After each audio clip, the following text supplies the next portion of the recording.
Hello guys, this is your friend and we are back with a new fanfic.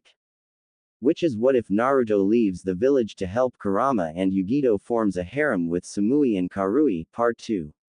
And if you enjoy this fanfic then please press the like button and subscribe to my channel for more fanfic like this and comment for next part. And now let's start the fanfic. Neji smirked a bit before returning his expression to his usual stoic appearance. My eyes see everything. You could hide your chakra, but not others. I saw the others talking to you behind some bushes moments ago. I wasn't able to see your chakra, but my eyes were able to make out the outline of your body. Neji said, crossing his arms. Naruto nodded his head, impressed with the boy's eyes. It was obvious Neji's eyes were stronger than most. He saw a simple cloth around the boy's head, hiding his cursed seal from sight. It was clear by the absence of a headband that he wasn't a certified shinobi, and yet he was praised as a prodigy. Okay Neji Hyuga, would you like to put your eyes to the test? It's fate we two would meet each other as we did. Both born into royalty, but denied the privileges of such. We are kindred spirits, you and I. Neji continued to speak, clearly ignoring Naruto's question. Naruto narrowed his eyes, wondering where this was going. He held his hood in place as he kept his eyes on the Hyuga. Oh, kindred spirits are we. He didn't know why, but the boy was creeping him out. Then help me out here, will you? Naruto said with a smile. Yes, kindred spirits. Neji answered with a nod of his head as he began walking slowly towards Naruto. Which makes this painful for me. Neji said as he quickly ran and thrust his palm out at the blonde. Naruto blocked the strike heading for his chest with a quick jab. Neji continued to his assault and Naruto was quickly on the defensive. Just because the Hyuga couldn't block either of his tenketsus, didn't mean that he couldn't harm his internal organs. Though he had nothing to worry about. Plus he had to be careful that the boy didn't accidentally unblock his already blocked chakra. Naruto saw why the boy was considered a prodigy. He was immensely proficient in taijutsu at his young age. Even as a branch member, it was clearly obvious he was more skilled than all of the other branch members and most of the main members. Only Hiashi, the clan head, was more skilled than him. Naruto bumped into a wall and quickly ducked under another open palm strike. He gave the Hyuga 2 quick jabs in the stomach before an uppercut ended the little fight. Naruto saw the unmoving academy student on his back. It's clear you're not used to being hit. Your durability S, Naruto said knowing the wind was knocked out of the Hyuga. The blonde crouched next to Neji's torso. I know you recruited the 3 Hyuga from before. You promised them freedom outside of the clan's walls. I want to know where. Neji coughed out. Naruto rose an eyebrow as he again fixed his hood to cover more of his head. That's true. You're a smart kid, I'm sure you can figure out where. Naruto said, poking the boy's covered seal. He knew that if Neji was as smart as he thought, then it would be no reason to hide his destination. Neji blistered at being called a kid by someone younger than him. But he calmed down and looked into the night sky. He racked his mind for any possible answer, until it hit him. Kumo. He muttered, closing his eyes. Bingo. Naruto said, standing to his feet. I agree with you, Neji. It was fate that we met the way we did. It's your fate to leave your clan and it's mine to bring you to Kumo. Surely even you understand this. Naruto said, knowing that all the bullshit about fate would bring the boy to his side. Neji must have regained feeling over his body, because he started moving around slowly. He stood to his feet, a hand on his chin. Oh, sorry about that. I do pack a mean punch. Naruto said, holding up a fist with a chuckle. I have to congratulate you on the hit. You're right, I haven't been hit a lot during any of my training spars, but I have been getting punished by the main house. Usually a Hyuga wouldn't ever leave their clan, no matter the situation. Whatever you promised the other 3 to renounce their clan must have been completely worth it. Neji spoke with a cautious tone. He was almost sure some of their patrollers had sensed his use of chakra, but may have just chalked it up to him training, since Naruto was indeed invisible to their eyes. It wouldn't be the first time this has happened. Naruto chuckled, sensing a bit of curiosity in the boy's voice. You're right, I do have something to offer them. Who knows, it may even extend to you. That is, if you are willing to leave such an illustrious clan. Naruto said, purposely holding back. He wanted Neji to admit, basically beg, to wanting to leave the clan. Fate has led me here for a reason. Obviously you're the reason, you must be offering something worth my time. Neji spoke, glaring at the hooded blonde, knowing what the boy wanted him to do. There he goes with that fate bullshit again. If he mentions fate one more time, I swear I'm going to have to eat him. Kurama spoke with pure anger and annoyance in his voice. Calm down there, Kurama. Nobody's eating anybody tonight, plus you would have to escape from the seal to do that. Naruto thought, making the giant fox grumble in annoyance. Since you believe so heavily in fate, then you know that I indeed have something worth your time. Otherwise, I wouldn't be wasting my time. Naruto said as he began walking backwards, into the darkened alley. Neji knew that his time was running out, seeing as how Naruto was leaving. He had to let go of his arrogance, if only for a second. Okay, I'll leave the clan. Now please tell me what the offer is. Neji said with a bit of anger in his voice. The blonde sensed this and shook his head.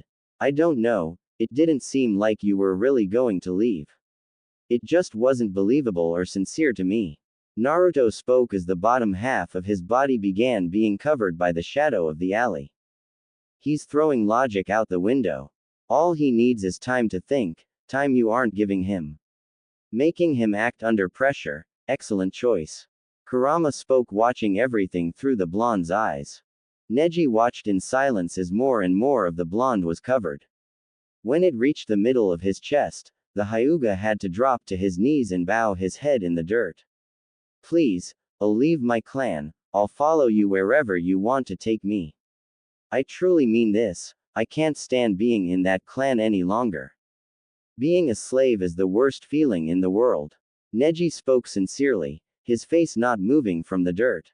Naruto knew only his amber eyes were shining brightly in the darkness. You know, Neji, fate doesn't really exist in this world. We shape our own fates. You learned that now, when you had to beg for my help, even though you were born into a family of nobility. I was never going to offer help to anyone who had such a thick stick up there. My original choice was to successfully kidnap the heir, Hinata, since the previous attempt failed miserably.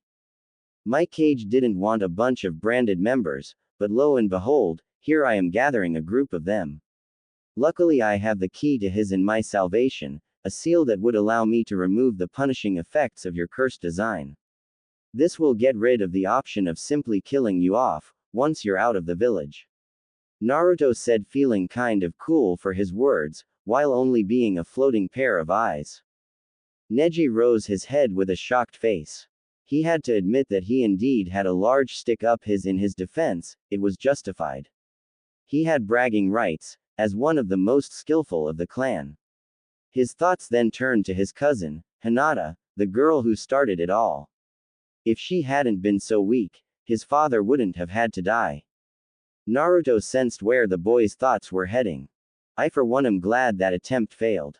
Of course, it's a shame your father had to die, but if the kidnapping had been successful you wouldn't have had the drive to push yourself even further beyond your capabilities. And thus I wouldn't have been here to persuade you into joining Kumo. Who knows, in another universe, I might have been trying to ask you to join Suna. Naruto said with a chuckle as Neji finally gasped at the solution to his caged bird problem. Although that wouldn't be so bad, a lot of unrestricted firepower in Wind Country. Can you really get rid of the part of the seal that destroys brain cells upon activation? He asked with completely fascination. The blonde nodded his head, to which Neji flattened his face in the dirt again. If you can really do that, then I'm glad to have been one of your choices. Naruto nodded, his amber eyes dulling down a bit. Good. Now that I have you, I can begin preparations for the escape. In the meantime, don't tell the others where I'm taking them. Now we'll have to wait for the heat to be lowered down a bit. I'll wait until news reaches the old man of the failed attempt to find me. That shouldn't take long. A week and a half later. It was high noon when Hiruzen, the Sandaime Hokage, received some disturbing news. He sat in his office with an angered expression marring his face. What the hell do you mean you can't find him? I have over 100 members of the Inuzuka clan, 70 of the Aburame clan, and nearly 80 of the Hyuga clan, not to mention the 100 members of Anbu. He's just a little boy, how hard could it really be to find him? He yelled, slamming his fist on his desk. The Anbu member in front of him, most likely a Hyuga, bowed as low as he could. He was more ashamed than fearful of the Hokage's anger being towards him. It seems in the previous years, he's learned how to evade detection from even the most keen of hunters. None of the Inuzukas can get a trace of his scent, and none of the Aburame's bugs can detect any traces of his chakra in the air either. It's like he's literally became a ghost, there's a possibility that he's not even in the village anymore. Unacceptable. Are you seriously telling me that that boy has escaped from the village, not once, but twice? We have the best search and destroy clans in the entire elemental nations. How is it even possible for anyone, other than a certain snake, to escape our grasps? Hiruzen yelled again, putting more pressure into the desk. I want every single tree in this country searched. Every building of every city. And I wanted it done yesterday. Move it. The Sandaime yelled even louder, eventually breaking the table underneath him. The Anbu immediately nodded and vanished from his spot to spread the word to spread the search countrywide. Hiruzen sat back into his seat, his annoyance still palpable. He's still in this village, otherwise the forbidden scroll wouldn't have disappeared. Key. Naruto sat in the forest of death with a bored expression on his face. All around him were tigers, happily snoring away. Even if they had been awake, they wouldn't be bothering Naruto any longer, seeing as how he's already killed half a dozen of them. He didn't know why this particular forest was so terrifying to the citizens of the village. It was just like any other section of the forest in this damn country. Sure, the wild animals and insects were far larger than the norm, but if you knew what you were doing, you'll be alright. The blonde yawned, still feeling a bit tired. He was extremely bored. Nighttime was the only form of entertainment he had in the village. Entering the village to check on the people's progress in finding him. They seemed to be losing vigor, so he should be able to leave in a few days or so.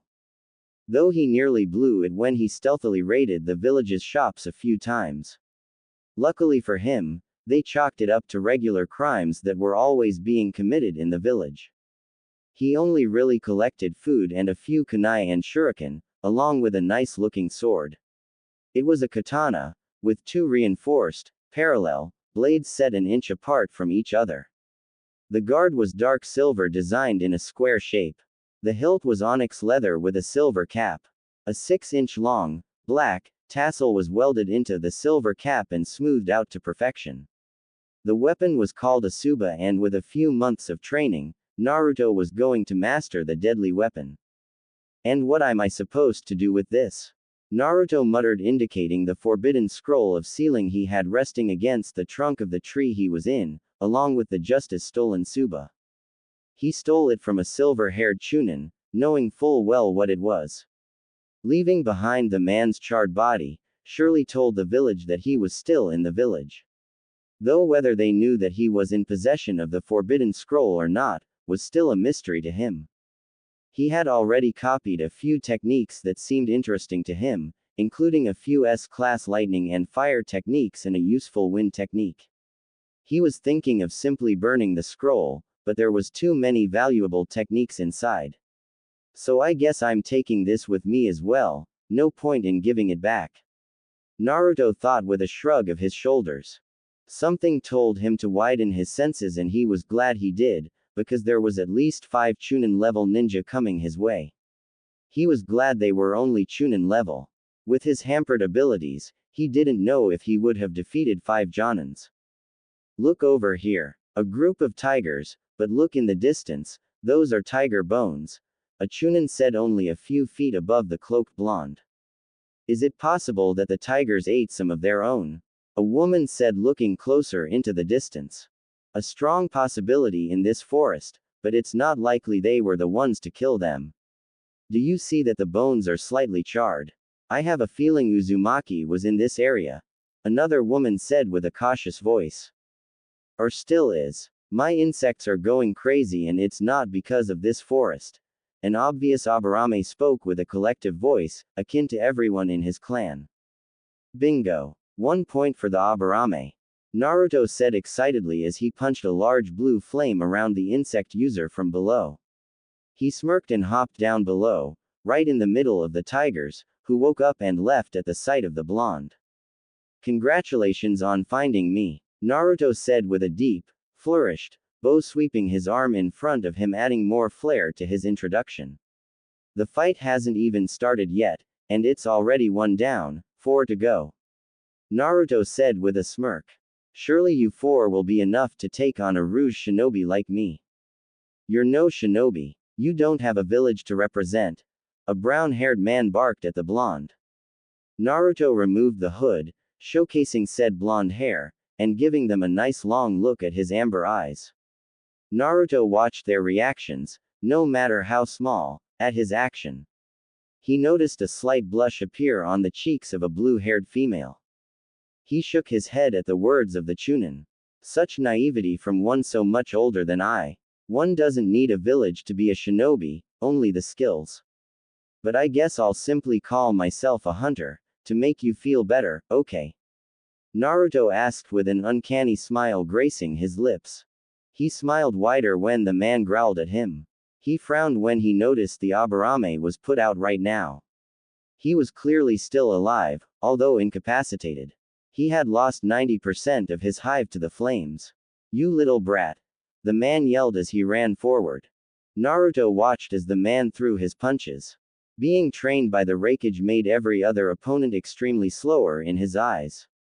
He easily weaved around the wild punches and kicks and grinned the entire time.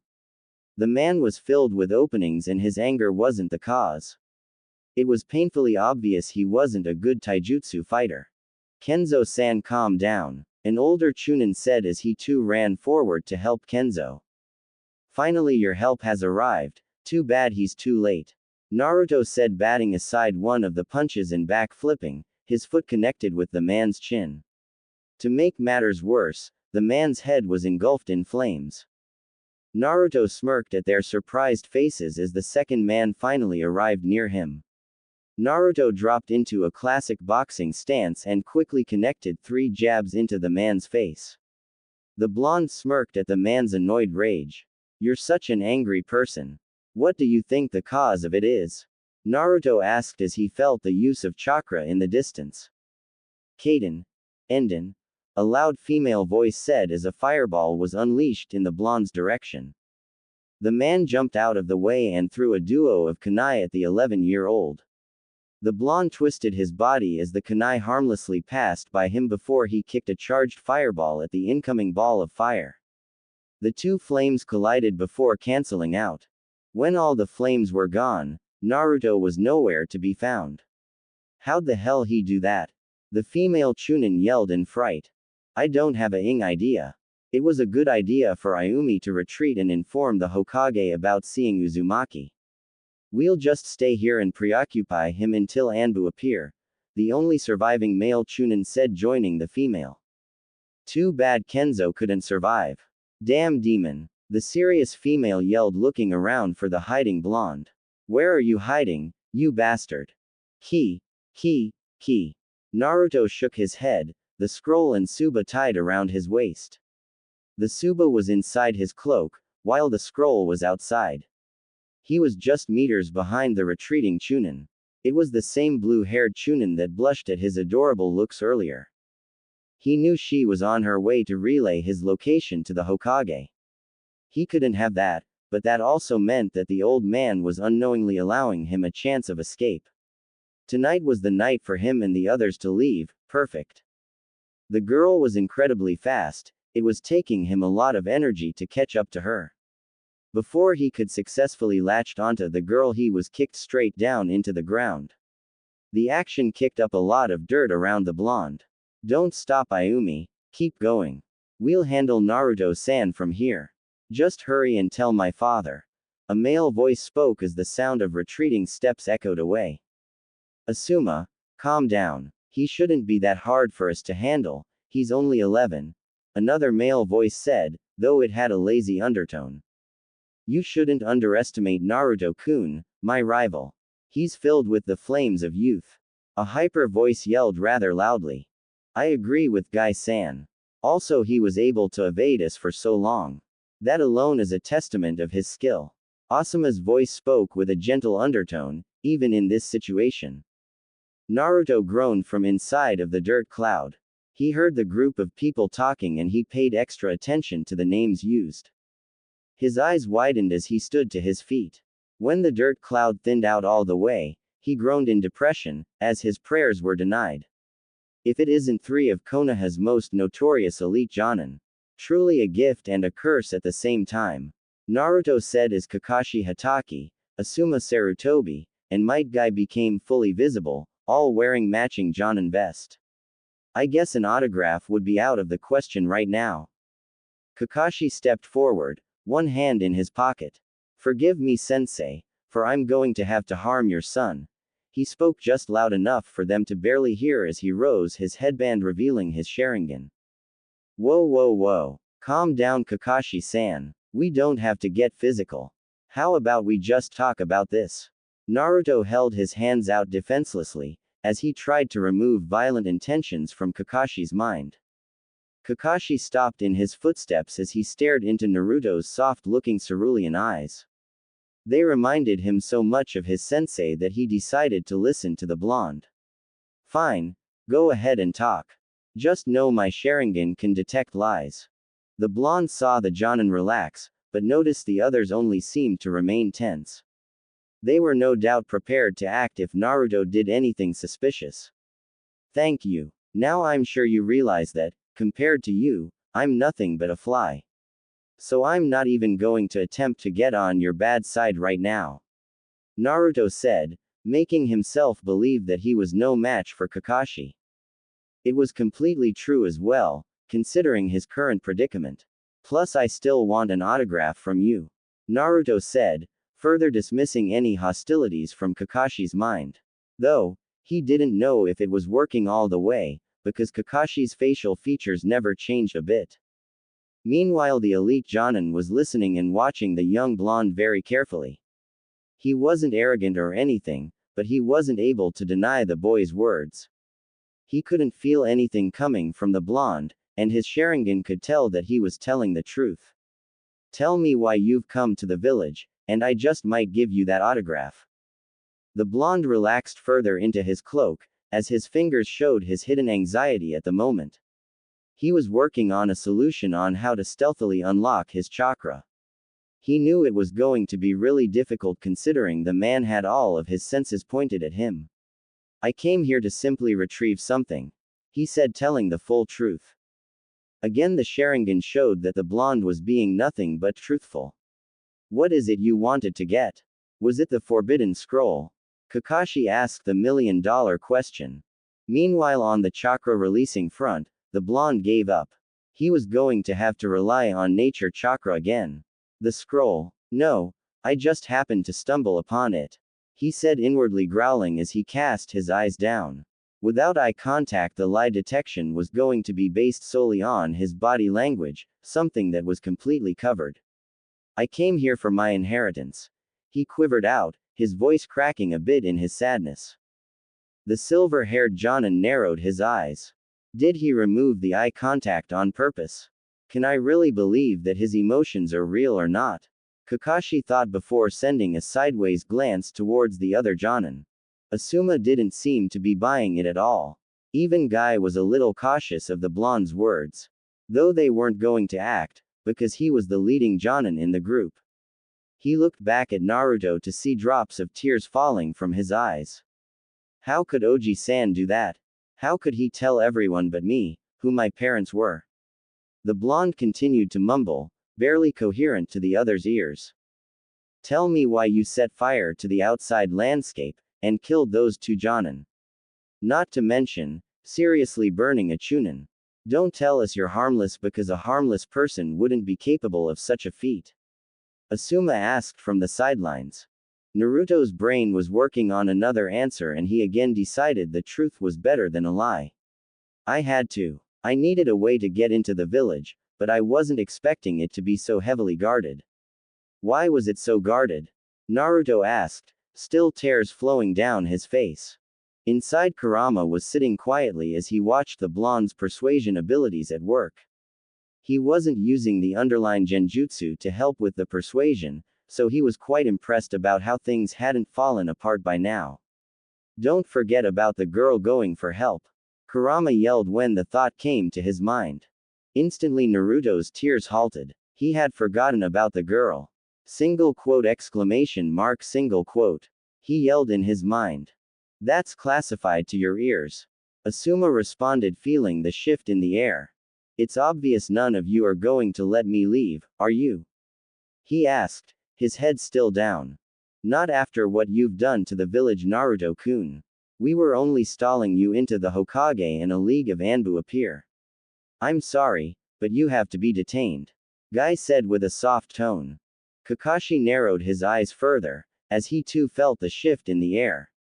He slowly lifted his hand from his pocket. A sudden move and things were going to get active immediately. You know wind is my dominant affinity. I know I've been neglecting it a lot, but fire is a lot more beautiful in my eyes. Naruto spoke softly. The Jonin stayed quiet knowing things were going to get started soon. From what they knew, the boy could somehow bring fire to life without the use of hand seals or chakra. How was another $1 million question, a question they were ignorant of the answer to. But just because I've neglected my affinity, doesn't mean I don't know how to use it. How else do you expect for me to survive for as long as I have alone? Naruto spoke as he folded his arms, stealthily under his cloak. Wind is everywhere, he said before quickly sweeping his arms outward. The elite Jonin were rooted to their spot, via the use of chakra. But in their surprise, they held up their arms to shield their eyes. The blonde didn't stop there and quickly swirled his arms, while taking a deep breath. When his initial gust of wind died down and they removed their arms, 3 bursts of wind were already upon them. 2 from his hands and 1 from his mouth equals 3 in total, just enough for the Jonins. The force behind the attack propelled the 3 Jonin backwards in their immense surprise. You guys are alright. I won't burn you to a crisp this time. But come our next encounter, I won't be so kind. Naruto said as he disappeared into the forest. Kakashi and the others immediately righted themselves in the air, hearing his voice drifting in the wind. Damn his chakraless body. Kakashi yelled, punching a tree before shielding his Sharingan. Even with his Sharingan he wasn't able to detect a single sliver of chakra being used. How the hell did he use the wind like that? He asked, completely livid. The Jonin then took off in the direction they hoped Naruto went. I told you not to underestimate Naruto-kun, Kakashi. He's deeply in tune with the art of deception, the art of telling half-truths and bold-faced lies. Guy said with a bit of praise. This is no time to be praising him, Guy. We just let him get away. I knew we should have just attacked him when we saw him. Why didn't we let him do that? Asuma yelled, frustrated. After 2 minutes of fruitless efforts, the trio stopped their search. How could a child vanish into thin air like that?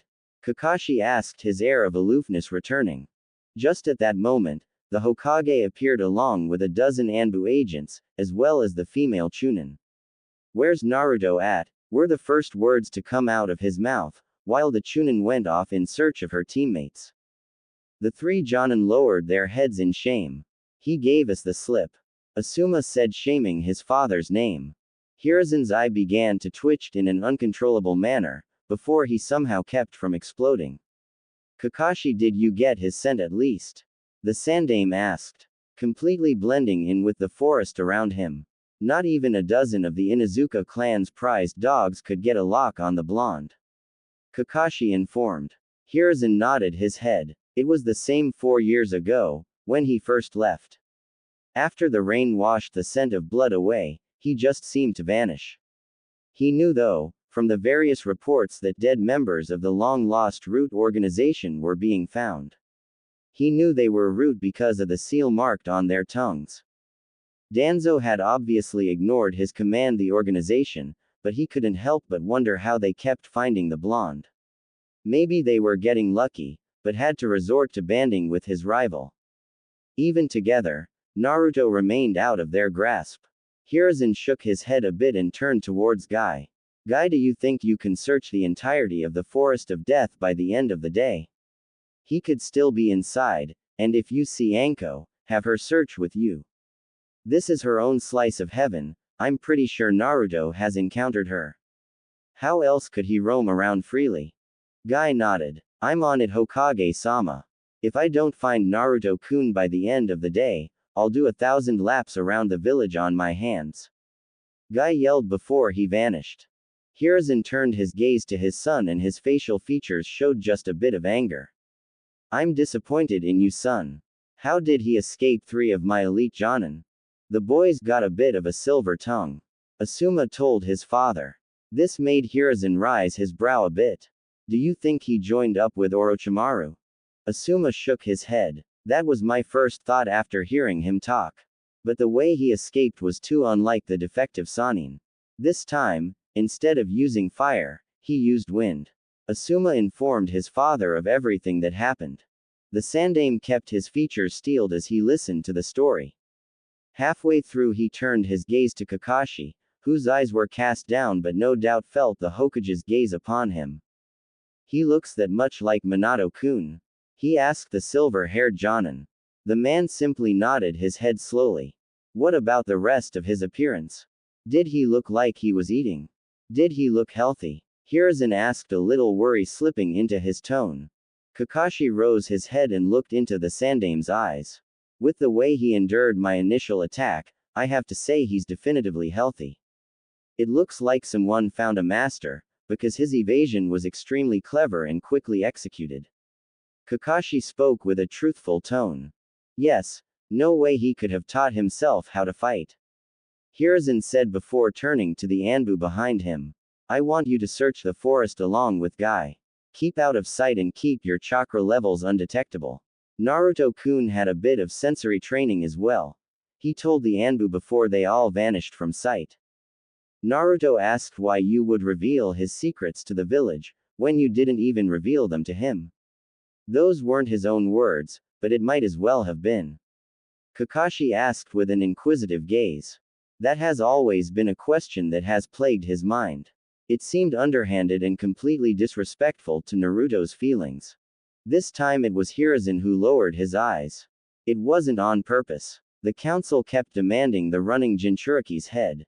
They kept saying that, now that he was fleeing from the protection of the village, he was now a criminal on the run.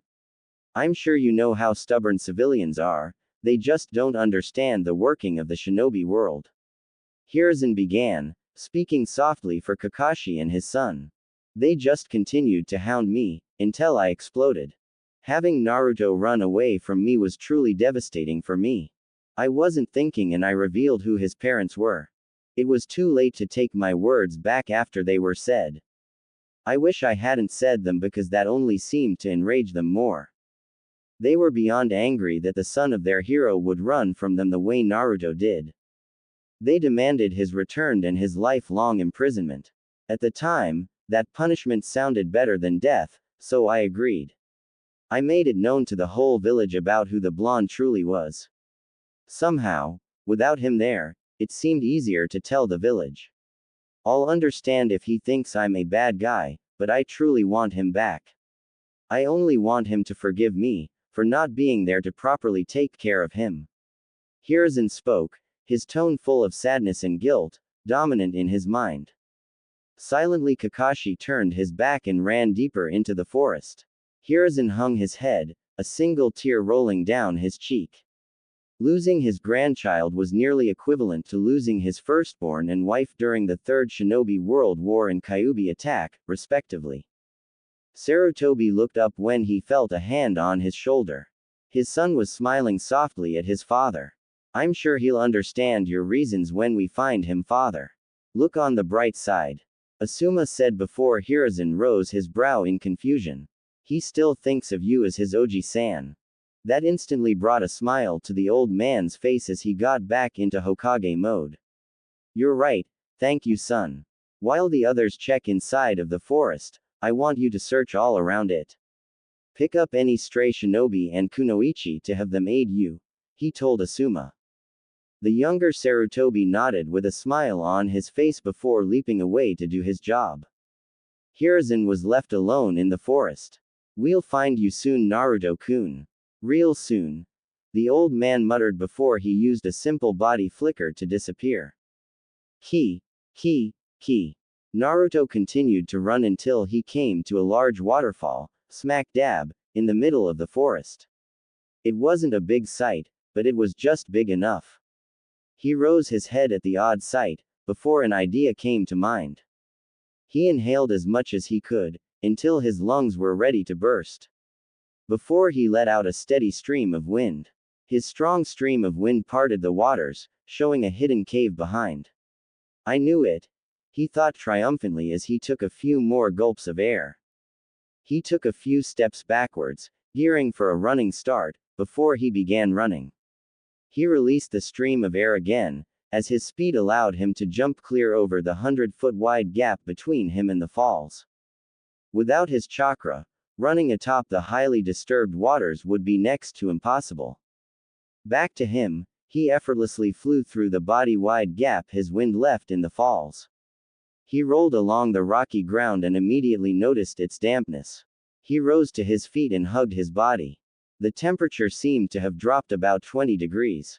Living in Kaminari no Kuni had gotten his body used to much colder environments, but just the suddenness of the drop had caught him by surprise. He rubbed his hands as he released a puff of fire into his hands. It was essential to rely on his body heat when the sun wasn't an option. It was easier when you have a giant fire demon sealed in your gut. There, I should be safe here, until the heat dies down. Meanwhile, let's check where this cave goes. Naruto said before snapping his finger and a bright blue flame flared to light above his thumb. He smiled at his flame before walking deeper into the cave. Kumogakur. Yugito sat with her friends, her face showing nothing but worry. You guys aren't worried. Naruto-kun's been gone for 2 weeks, who knows what happened to him, she said before standing a pacing back and forth. Shut up, Yugito. Geez, you're starting to annoy me. Karui said with a large tick mark on her forehead. Blondie's a fully capable ninja. You have nothing to worry about. He's probably already finished with what he had to do, and is on his way as we speak, she added, crossing her arms. Karui was what many would call a tomboy, a beautiful tomboy I should add. She was a dark-skinned kunoichi with long red hair spiking down her back. A white, bandana-fashioned, forehead protector covered most of her hair on the top of her head. She had amber eyes, just like Naruto's, something she secretly adored. On each of her ears were a simple yellow earring. Her attire was a simple gray dress, with the sleeves ripped off, that ended just past her waist. A darker gray skirt made up her bottoms, going well past her knees and stopping mid-shin. She wore fishnet stockings and thigh-high boots with white soles. On her back was a rather long katana. She was getting better with every time she trained with it. Or he could have acted recklessly and started attacking everyone and is now surrounded by a whole lot of people that don't like him anymore. I thought girls with flat chests were supposed to be smarter. Omoi said as his mind continued to think up scenarios Naruto could be in. Omoi was the only male in their genin team, of course not counting Killer Bee. Like his teammate, Karui, he was dark-skinned and always seemed to be overthinking things. He had white, spiky, hair much like Naruto's. On his forehead was a black-clothed, forehead protector, that perfectly contrasted his hair. Like his forehead protector, his eyes were also black, and had a slight sheen to them. His attire was composed of an overlong, gray, shirt that was designed with a hood. A darker gray set of pants were wrapped by red and white shin guards. He also wore red and white, bandage-styled, hand guards. Again, Like his teammate, he too had a long katana on his back. Those two swords must have been part of a set or something, because they both looked alike. White cloth around the very long handle and white diamonds running along its length. A white square guard and a long burgundy scabbard. Who knows, he could have fallen asleep and got eaten by a bear 2 weeks ago. There's too many posse, he continued before he was interrupted by Karui's punch to his head. I don't have a flat chest. I'm just compact. Karui finally exploded before she began stomping on his body. Be careful, Karui, you might cause an earthquake and destroy Kumo. Omoi pleaded as he was getting his beating. Their final teammate, Samui, shook her head. You two are such children, so not cool, she said softly while looking sternly at her teammates. Samui was the impromptu leader of Team Samui, being second to only Killer B. Unlike her teammates, she was a fair-skinned teenager. Even at her young age, she was already developing a large chest. Her yellow hair was straight and fashioned into an asymmetrical bob style, and her bangs framed her face perfectly, being long enough to reach her shoulders. Her blue eyes were just as serious as her facial features were, very. By that, you could tell that she was always ready for her assignments. Her attire was a similar gray and very loose blouse, that revealed a lot of her cleavage. Under her blouse, she wore mesh armor, that also peeked into her cleavage. She wore a rather short skirt, only going to the middle of her thighs before stopping. She also wore red hand guards, black high boots, and a thick belt wrapped tightly around her waist. Again, unlike her teammates, she carried a tanto strapped horizontally on her lower back. Because of her calm and aloof nature, she was more adept at reading people, her readings nearly being spot on every time. Omoi would overthink the situation, as he always did, and Karui would rather fight now and ask questions later. You guys are no help at all. Yugito yelled annoyed at them before she begun stomping off in anger. Karui stopped beating Omoi up and looked at the retreating Yugito. What's eating her panties? She asked with a raised eyebrow. Samui shook head and followed the other blonde. She stopped the Nibi container with a hand on her shoulder. What Karui said was right, Yugito-san. You should simply wait patiently, he's fully capable of taking care of himself.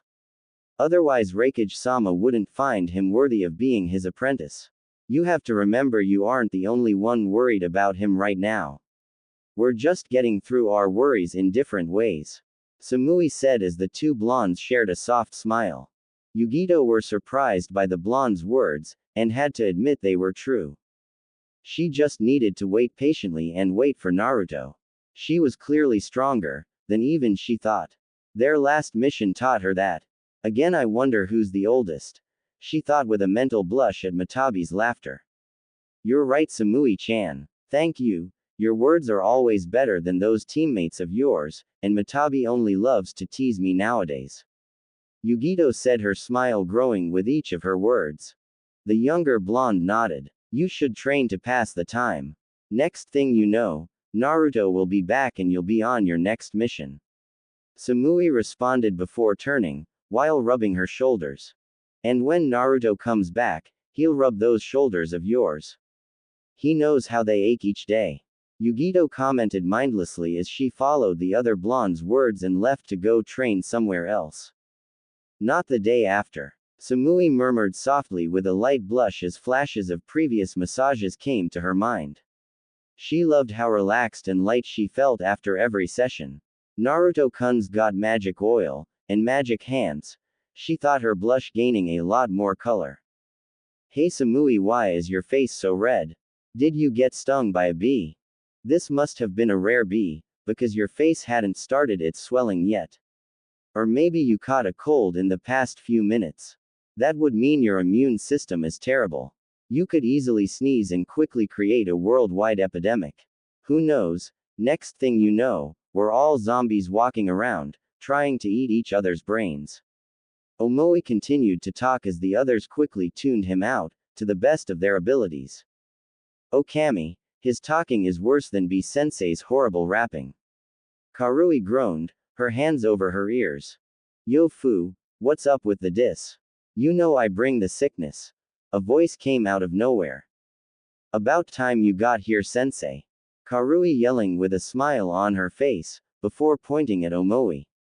Please stop him from talking, she said, knowing that her form of violence never seemed to shut Omoi up properly. She needed Killer Bee's form of violence to shut him up. The Hachibi container shook his head and crossed his arms. I'll make you suffer for a while. Until you tell me my rhymes are full of style, he said before he inaudibly gasped and took out his notebook. He began silently writing in his book, while the others silently watched him. The only sound being Omoi's mutters about the redness on Samui's cheeks. I'm feeling hella fine, I just wrote the baddest rhyme, thank you. Now Omoi, quit your thinking, and get to packing. We got another mission, so start your ignitions. We set off in 1 hour, so hurry up and ready your power. Why are you still here? Hurry up or it's D ranks for the rest of the year. Killer Bee rapped as his students finally left his sight. He smiled wide as he continued to write in his notebook. Unknown cave. With Naruto. Naruto continued to walk through the cave. He's been inside for a good hour and felt that he's already walked a few miles. It was around 5 or maybe 6, at the very least. Wow, this is a long cave. Naruto commented as he continued walking. He remembered dropping down a shaft at least twice while in the cave, while he turned left and right at least a few dozen times each, sometimes running into a dead end. Other than the turns, it seemed like a pretty straightforward cavern. Finally, after a few more minutes of walking, he came to a wall. He quickly realized that he was on the bottom of a shaft, and needed to jump up to the top. You must be near the end of this cave, Kurama said, sparking some excitement into Naruto's feet. Naruto grinned and tensely bent at the knees, before jumping high. He jumped a little too high and had to quickly twist his body a bit and avoid stabbing himself into a sharp stalactite. He planted his feet on the hanging pillar and pushed himself towards his destination. He landed with a skid and smirked. Man, I love being a ninja, he said as he stood to his feet. The prospect of reaching the end spurred him on and he began running. He noticed the brightly light and the sound of rushing water. His blue fire vanished from use and he ran out of the cave. He immediately noticed where he was at. He was directly north, outside of the village. My new hideout has just became my new way out. Naruto smirked as he looked back at the mouth of the cave. How very convenient, Kurama muttered with a smirk that was just felt by the blonde. Not to mention the moon is getting darker by the night. I might be out of here, sooner than I realized, Naruto said as his brain already began working on how he was going to escape. A diversion wasn't going to work again, unless he was the actual diversion. I got it, he thought, hoping the others will be safe until he met up with them. From what he could tell, the cave traveled deep under Konoha, before returning to the surface outside of the village. He remembered the entire cavern rather intimately at the moment. If the others needed a map drawn out, then he would be glad to. Though he didn't think they would need one, with their Byakugan, they could see their way through. I might even leave tonight, Naruto thought before running back into the cave. That night, Naruto watched as the 4 Hyuga ran through the cave. He stood in the forest of death and his mission was finally coming to an end. For some reason, maybe in good faith, he told them where he was taking them. Somehow, they didn't seem surprised. He even went to the assumption that Neji had told them, but he was just as surprised as he was. He hadn't told them, but they had figured out on their own. He gave them the option of them actually following him or going back to the compound and they decline. In truth, they didn't even know that Neji was a part of their little group, until a few days ago. He even went and applied his seal on their foreheads. Now, they were free of the Hyuga's power grip on their lives and more persuaded to his words, but only a little. His seal only made them a little more loyal to him. Naruto shook his head as he finally set off towards his final destination. He had given one of the Hyuga the forbidden scroll and he told him to guard it with his life. Now that he knew the scroll was forever out of Konoha's grasp, he could rest easily and complete his objective. He wanted to rest easily, but the whole forest seemed abuzz with activity. Still, Naruto asked incredulously as he watched a Jonin fly high above his location. He was rather surprised he wasn't seen, but why look a gift horse in the mouth? He continued running, until he couldn't feel any signature around him, save for one. A large snake appeared and quickly coiled around him. Before he could gasp for air, he blew out a small ball of air. He watched in satisfaction as it went through the roof of the snake's maw and blew out his brains. It looks like I nearly caught me a fox. And a cute one at that. A voice said walking from behind a tree. So you did see me. Naruto said, quickly putting his hood back on and hiding his face from the purple-haired woman. The woman's outfit was rather promiscuous looking. She wore a mesh bodysuit that went from her neck and ended in the middle of her thighs. An orange skirt and a blue belt was also seen. But most of her outfit consisted of her large, beige coat with a dark purple inseam. She was wearing high-heeled sandals and wore a snake's fang, wrapped in a thick cord, around her neck. At least her mesh was packed together to prevent people from looking directly at her but the outline of them were still visible. Of course I seen you. Are you enjoying the view? She said, pushing her mounds together a bit with her arms. Hell yeah, Kurama yelled in Naruto's mind as the blonde blushed at the blatant show of utility. His own response was cut off because he sensed another snake attempting to silently bite into his Achilles tendon. He quickly rose his foot and stepped on its lunging head. Sorry about that, these snakes have a mind of their own, she said as two more snakes attacked the blonde. Naruto acted fast and the Tsuba appeared in his hand and he removed the heads from the attacking reptiles. His strikes were wild and barely coordinated, but they got the job done. He sheathed the weapon and promised himself he wouldn't be using it anymore until he learned how to use it better. So why are you still in Konoha? Naruto asked out of the blue as he turned his attention back to the snake user. Anko had a brown boa constrictor around her body as she silently watched it slither around her body. Just because most of the villager are doesn't mean all of them are. Don't get me wrong, I was in your situation as well, kid, but I was one of the lucky ones, she said as the boa slithered down into the branch she was in. Naruto watched it silently as he began thinking how long he had to deal with this woman. So how did you escape their torment, since you're obviously still in the village? Naruto asked, wondering how differently he could have handled his situation. Anko softly smiled, a genuine smile from the looks of it. She wasn't surprised the boy knew about her past, the whole village knew, just as the whole village knew his past. I found friends, she said simply. These friends fought for me and protected me from the abuse the village continued to put me through. Even to this day I'm getting abused, but it's more in the field of glares and rumors. When I saw the rumors were only making me more cautious to be around, I owned it. I gave them what they wanted and now they steer clear and relatively leave me alone, she said, not knowing how Naruto was going to take her words, for they were what she really felt. Own it, Naruto said softly as he silently looked at his hand. It's so simple and yet brilliant at the same time, he continued, making Anko smile. All I had to do was own it. Okay. They wanted a demon, I'll give them one, Naruto said, clenching his fist tightly. Anko quickly felt the shift in the air. Wait, that's not what I meant. I was just using me as an example. She quickly spoke as Naruto's chakra quickly unsealed and spread around the area. No, you're right, Anko. I have to embrace what I am. Thank you for this talk, I'll always remember it, the blonde said as his pupils began stretching upwards. Oh, she said before an explosion of chakra shook the forest, forcing her arms up to shield her eyes from the shockwave. Just as quick as it appeared, it vanished just as fast. The violet-haired special Jonin removed her arms from in front of her face and looked around. She blinked a few times in her shock.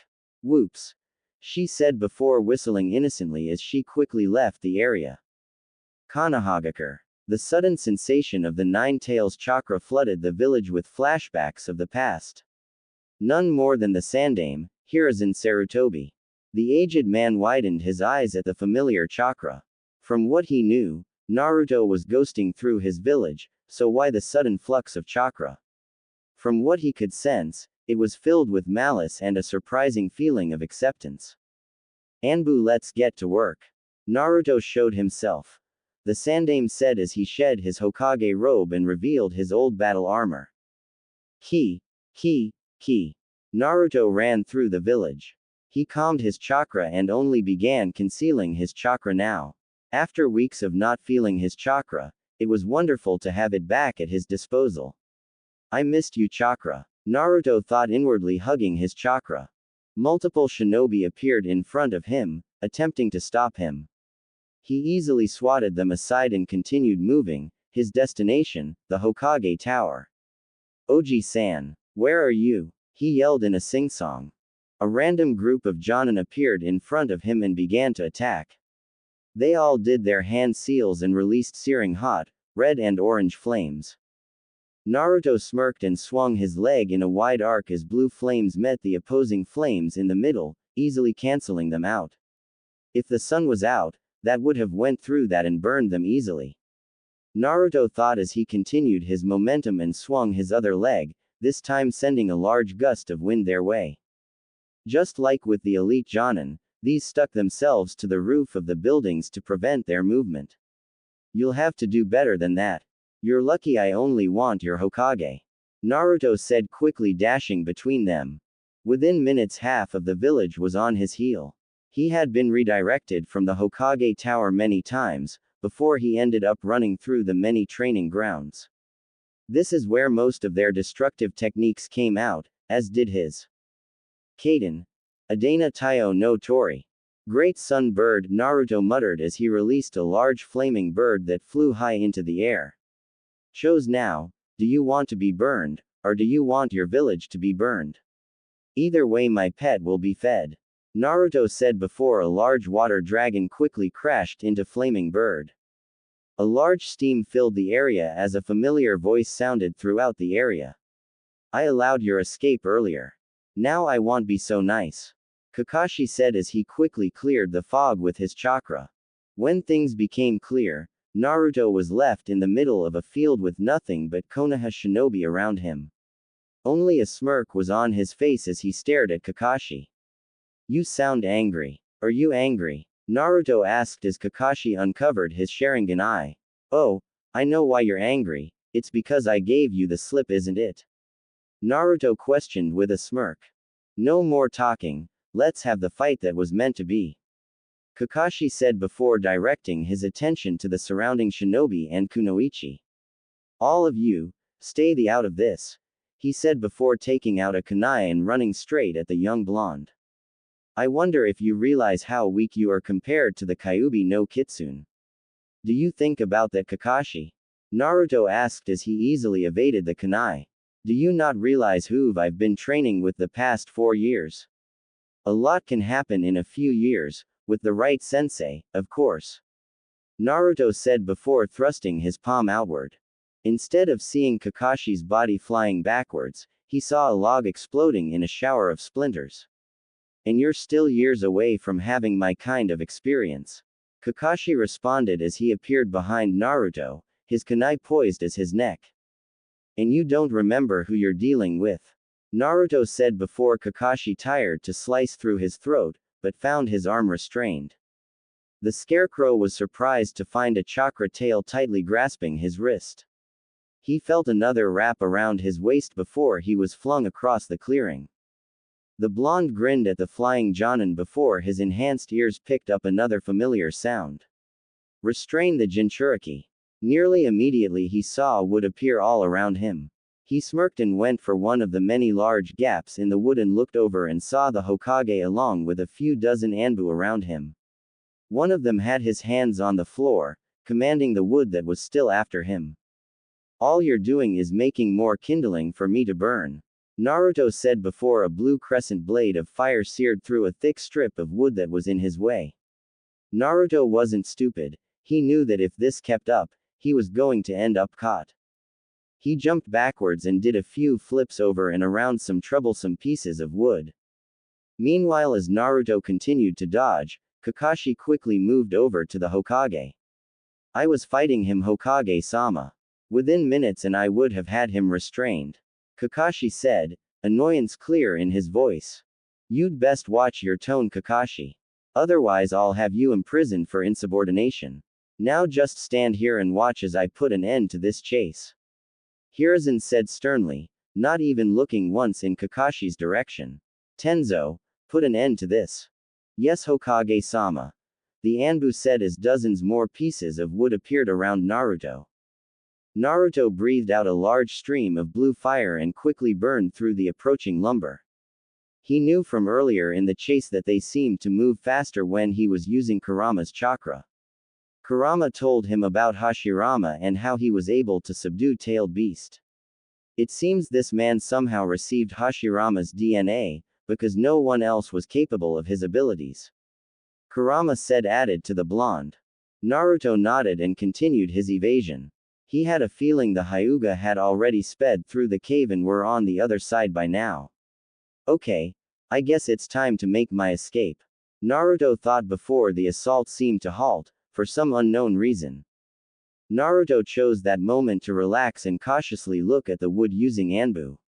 What's wrong, Anbu-san? Why'd you stop? Naruto asked before he felt a hand on his shoulder. Fortunately, he was able to quickly substitute himself with one of the many charred pieces of lumber. Stay back. Don't touch me. Naruto yelled at the old man, who wore a downcast expression. Don't you ever touch me. Oh, Naruto-kun. You look so different now. You look so much older now. I see you've gotten a bit taller since I last saw you. Hiruzen spoke softly with a sad smile. Now far away from the Hokage's reach, Naruto smirked at his words. Yes, Oji-san, people do that after 4 years. They grow older. I see you did the same, though you still look the same from 4 years ago. Naruto said, wondering why the ground seemed to be getting damper under his feet. Even through his shoes, he could feel the wetness seeping into his soles. The Hokage shook his head. I don't feel the same, he said before looking sadly at Naruto again, with a soft smile on his lips. I missed you, Naruto-kun. Why didn't you come to me for help? You know I would have tried to help you. Yes, try, being the key word. Just face it, Oji-san, you hated me just as much as the rest of the village. You hated that the Kyuubi killed your clan and murdered your wife. Naruto said, cutting deep into the man's heart with his words. Admit it. Admit that you hate me. Naruto yelled angrily as he almost forgot about the increasing water underneath his feet. Honestly, the Hokage was stung deeper than anyone could understand. But he couldn't agree with the blonde's words. He didn't hate the boy, he never could and never would. Being annoyed though, that was a different story. Though before he could actually speak, the water under the blonde's feet quickly burst into action and surrounded him. At the exact moment the water fully enclosed around him, was the moment that the same Anbu appeared and put his hand in sphere of water. With the water prison completed and Naruto immobilized, wood returned to the picture and securely wrapped around the blonde.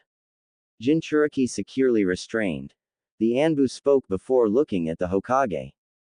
The Sandaime looked at the contained blonde with worry as the water remained immovable. Through the whole containment, the blonde remained fixed in his spot. He didn't even try to escape. What do you have cooking in that noggin, Naruto-kun? Hiruzen asked as the blonde smirked. Don't you find it suspicious about the amount of chakra you sense from me? Naruto said inside of the water prison. He was thankful this Anbu was allowing him his speech, otherwise this wouldn't be as fun. What do you mean? Your chakra levels are enormous. Completely overshadowing the reserves of many of my strongest shinobi. Hiruzen spoke. The blonde smirked at the praise. Exactly. Don't you find it weird that I would suddenly be sensible to the entire village? Hiruzen stayed quiet as he sent his senses straight into the blonde's core. It was true, he had a lot of chakra inside of him. But something was weird, it should be more. A lot more. Until it clicked. You're a clone, aren't you? Ding ding ding ding ding DG Gurg. The newly revealed clone continued to sound until water filled his mouth, but he didn't seem to be talking. Tenzo give him his speech back. I want to ask this clone something. Hiruzen ordered after a few minutes. Where's the original going? What was his true purpose in this village? Hiruzen questioned sternly as the clone started to laugh. You have to tell me how it feels to have the same person escape your village twice. The clone yelled while still laughing. Just tell me what I want to know. The Sandaime yelled, clearly annoyed. I don't know what's funnier, the fact that you think I'll tell your wrinkly old anything. Or that you think the boss would allow me to live if I did. The blonde clone said as his body began to glow white. And now I'm going to explode anyway. The clone said as he began laughing louder. Retreat. Hiruzen yelled loudly as everyone turned around and began to quickly run backwards. Tenzo ripped his hand from the water prison and followed suit, leaving the clone wrapped in the wood. Since I'm going to die, I might as well tell you anyway, the clone said, stopping Hiruzen in his tracks, a large distance between them. He wanted to cover his blind spots. The clone barely got off before a large explosion shook the area. With original blonde, immediately after explosion. Naruto grinned as he continued to run outside of the village. The Hyugas all around him, their Byakugans active and their field of vision being a good 800 to 1100 meters in all directions. He looked at his left. The female Chunin was there, a smile on her face, as she kept her eyes forward. Even from this distance, I could see the explosion your clone left, she spoke before looking at Naruto in admiration. Her name was Hotaru and she had long dark brown hair, with a light violet tint. Under her light gray cloak, she wore a white, long-sleeved, blouse. She wore a light gray pair of pants with white tape around her ankles and blue ninja sandals. On hers and the other's forehead, was the Uzumaki's swirl design, replacing the previous X that resided there before. The lines on both sides of the original seal remained, they being the part of the seal he couldn't get rid of. Also, as the old seal used to glow a bright shade of green, this new seal didn't glow at all. Even from this distance, I could still feel the explosion your clone left. Neji said, situated on the blonde's right. Like Hotaru, Neji was wearing the same colored cloak. Underneath said cloak, he wore a beige shirt, dark blue shorts, and blue ninja sandals. He also had white tape around his right arm and leg. And behind him were the twin brothers, Taiki and Daiki. The only difference between them being their birthmarks. On Taiki's face, right on the bridge of his nose, was a small bruise. On Daiki's face, the bruise wasn't there. Like Hotaru and Neji, they had light gray cloaks covering their attire. They each wore the exact same thing Hotaru was wearing, except they weren't wearing a blouse. When he picked them those weeks ago, he and Daiki had to really work to get Taiki. Or was it the other way around? Naruto didn't even know anymore. How come you didn't tell us you were hiding in the scroll? One of the twins asked from behind. Naruto turned his head to look at one of the twins, not knowing who spoke. I wanted to see the surprise on your faces. You should have seen them, it was priceless. Naruto said before laughing loudly as he remembered the event. Flashback. 5 minutes before explosion. The group of runaway Hyuga had emerged from the cave with grins. It only took them a quarter of an hour to traverse through the cave. Thanks to their Byakugan, they made quick work of it. That was easier than I thought it would be. One of the twins commented with a crack of his back. I have no idea why it took Naruto so long to go through that. It was so easy. The other twin added. The only female shook her head and leaned her hands against the scroll tied around her waist. To be fair, it was his first time. Not to mention he walked the entire way and didn't have a Byakugan. She said, also being the oldest, at 19. The twins being 17 and Neji being 12. By the way, didn't he tell us he would meet us when we came from the cave? I can't see into the village with my Byakugan, but I can still feel him clearly. Neji said as he crossed his arms. It was at that moment that a large vibration was felt by Hotaru. Sweet Kami, what is that? She mumbled before a small puff of smoke appeared. The blonde stood there with a grin at their surprised faces. Wow, you guys are out already.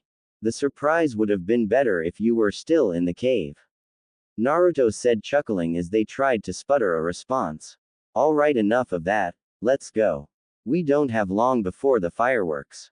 Naruto said before jumping over the rushing river and speeding straight for the border to the country of hot springs.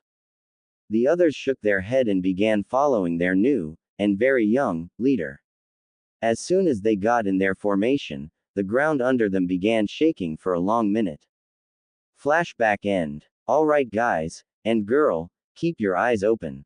We want to steer insanely clear of any and all other shinobi. We're on our way to Kumo, your new home. Naruto said with a smile as he sped up. The others nodded and sped up their pace as well. The blonde looked back at the, slightly, older Neji. Here's a soldier pill. If you feel the need to, take it. Naruto said, tossing the teen a small brown pill. Alright people, let's take to the trees. Naruto said as he jumped high into the air and landed on a tree branch. He didn't look back, knowing the others were behind him. He didn't have to ask Neji if he knew how to climb trees, because he was a Hyuga. Having masterful chakra control was completely necessary on being a Hyuga. It was completely impossible for a Hyuga to have terrible control over their chakra. Even Hinata, the shy and timid Hyuga that hated fighting, had excellent chakra control. And she was said to be the least skilled of the bunch. Naruto shook his head of thoughts of the shy girl. If he thought about her anymore, then he was going to want to go back and get her. You're right, it's too late for her. Plus, if you took her, they'll know exactly why you took the Hyugas. Then a war would ignite between the two countries and I doesn't want any of that. I, on the other hand, would love a good war right now. Even with what's been happening the past few years, I still find your life too dull for my tastes. Kurama spoke with a bored tone. Naruto mentally rolled his eyes.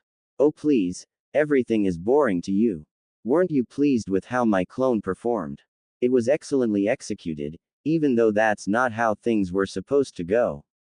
I'm extremely glad that Anko appeared when she did, it gave my clone the perfect reason to start the major disturbance. Oh, I'm sure you're glad Anko appeared. Kurama chuckled with a wink. Naruto rolled his eyes again. Keep your mind out of the gutter. I wasn't even thinking about her like that. Naruto said with a mental sigh. Don't be ignorant, Naruto, I received the memory as well. You couldn't keep your eyes off of that woman's assets. That's why her snakes were able to get so close. Kurama said with a laugh. That wasn't even me though. Naruto yelled at the fox, now getting angry. Plus you were the one screaming in my head, the blonde added. Are you seriously telling me you don't know what the definition of a clone is? Kurama boomed back, completely agreeing with the second part. To produce an exact, or near copy, of an object or product. I know what a clone is. Naruto fired back immediately. Don't get eaten, brat. Kurama growled at the blonde. Yeah, you're always threatening me.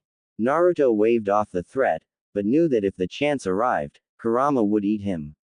I wouldn't taste good anyway. The group of 5 finally made it into Lightning Country after 2 full days. Not everyone had the reserves of a Jinchuriki. Something Naruto wasn't used to, having been with Yugito for so long. Even a had amazing chakra reserves, rivaling the reserves of the Aikibi no Shukaku. Well guys, this is Lightning Country, it's only going to get higher from here. You're going to need multiple breaks, to get yourself situated with the higher altitude. Naruto informed the group of Hyuga.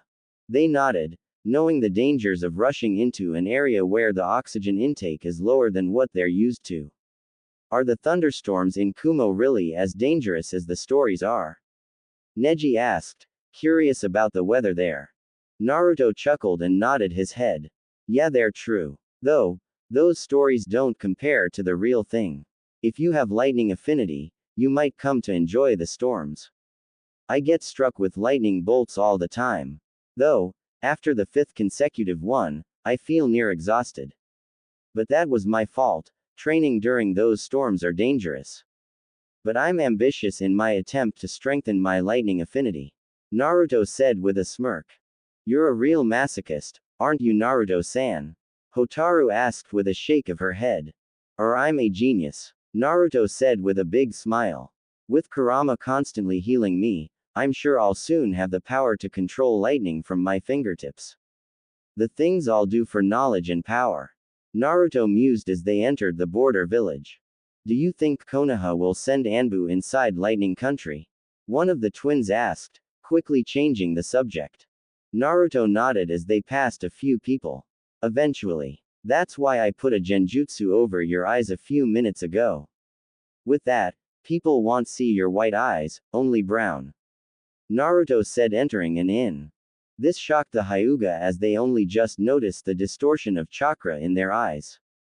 Without their Byakugans active, they were clearly unable to detect the small illusion.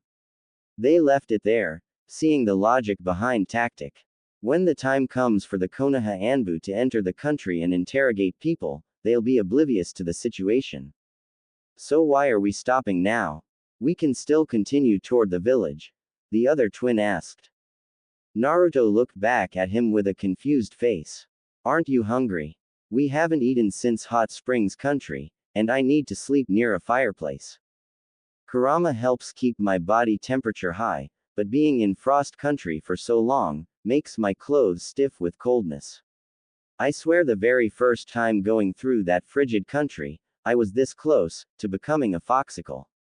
Naruto said, squinting his fingers very closely together, yet leaving them separated.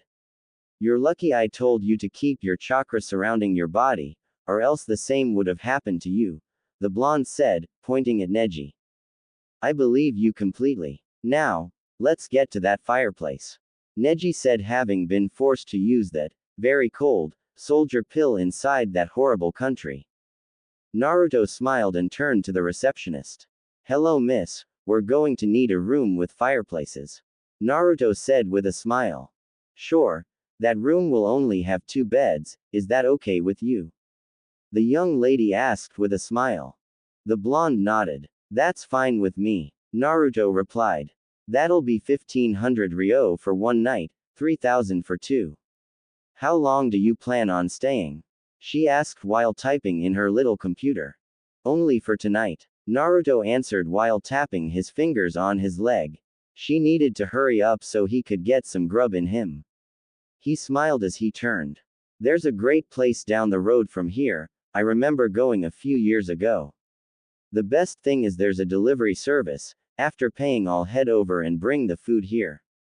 Is that a good plan, guys? Naruto asked with a smile as they nodded. What kind of food does this country have? Neji asked. Naruto scratched his head and shrugged his shoulders. Mountain food, he said with a chuckle as everyone face faulted. There's a lot of bears and elk in the country. Mountain lions, cougars, and wild boar is further north. And a few sheep too. Naruto answered with a shrug of his shoulders. He paid for their room, got the key and tossed it to one of the twins. I'll be back in a few minutes, he said, body flickering out of the inn. Naruto reappeared on the roof and immediately bounded from it. He leapt from roof to roof, before he sensed something coming for him. Naruto turned his head to see the Kusarigama headed right for his foot, intent on wrapping around it. He clapped his hands, altering the flight path of the chained weapon with a precise gust of wind. The blonde landed on the next roof and stared as the weapon returned to the owner. Who are you and what do you want? He asked, noticing the area was clear of citizens. I'm just a hunter of hunters. Did you know you have a bounty on your head from other bounties? The man asked while casually swinging his weapon of choice with barely any movement in his joints. The man was rather tall, passing 6 feet easily. He wore an Iwa headband and a black cloth around his head. His attire was black, merging with the night around him. Though the moon still provided just a little bit of light. The blonde rose a brow at the question. No, I had no idea. Does that even make sense? He asked with nothing but confusion in his expression. Yes, it does. When a hunter gets as famous as you did, criminals put a price on your head. Just think of me as your opposite. he said before throwing the weapon once more. The blonde snapped his fingers and watched as the middle of the chain burst into flames. He tilted his head, effectively dodging the sickle part of the weapon, never able to return to its owner. I think I get what you mean. You're a criminal version of a bounty hunter.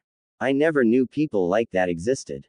Naruto said, putting a hand on his hips. The Iwa missing nin didn't feel discouraged at all, and only seemed to widen his smirk. Exactly, and I have to tell you.